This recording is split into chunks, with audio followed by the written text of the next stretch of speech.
എറണാകുളം പെരുമ്പാവൂരിൽ ഭാര്യയെ വെട്ടിക്കൊലപ്പെടുത്താൻ ശ്രമിച്ച ഭർത്താവ്. വെള്ളപ്പാട്ടിൽ വീട്ടിൽ ബിജുവാണ് ഭാര്യ ജാൻസിയെ മാരകമായി വെട്ടിപ്പരിക്കേൽപ്പിച്ചത്. ജോലി സ്ഥലത്ത് നിന്ന് ജാൻസി വീട്ടിലേക്ക് വരുന്ന വഴിയിൽ പതുങ്ങിയിരുന്നായിരുന്നു ആക്രമണം. സംഭവശേഷം പ്രതി ഓടി രക്ഷപ്പെട്ടു. ഗുരുതരമായി പരിക്കേറ്റ ജാൻസിയെ കളമശ്ശേരി മെഡിക്കൽ കോളേജ് ആശുപത്രിയിൽ പ്രവേശിപ്പിച്ചിരിക്കുകയാണ്. റാംഷാ CP ഉണ്ട് വിശദാംശങ്ങൾ നൽകാൻ. റാംഷാ, ആദ്യം അവരുടെ ആരോഗ്യനില സംബന്ധിച്ച വിവരം അറിയണം. ഒപ്പം എന്താണ് അവിടെ സംഭവിച്ചത്?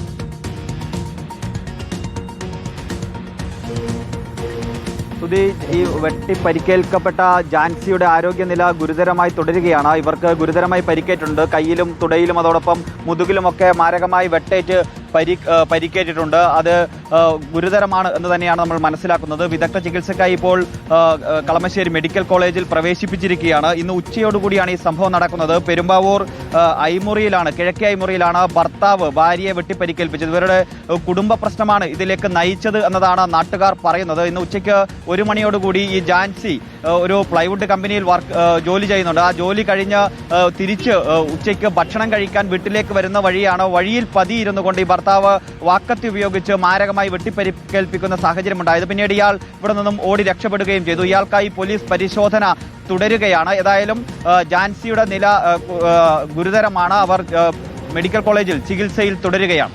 പെരുമ്പാവൂരിലാണ് ഭാര്യയെ വെട്ടിക്കൊലപ്പെടുത്താൻ ഭർത്താവിന്റെ ശ്രമം. വെള്ളപ്പാട്ടിൽ വീട്ടിൽ ബിജുവാണ് ഭാര്യ ജാൻസിയെ മാരകമായി വെട്ടിപ്പരിക്കേൽപ്പിച്ചത്. ജാൻസി ഇപ്പോൾ കളമശ്ശേരി മെഡിക്കൽ കോളേജ് ആശുപത്രിയിൽ ഗുരുതരാവസ്ഥയിലാണ്. വിശദാംശങ്ങളാണ് റാംഷാ CP നൽകിയത്.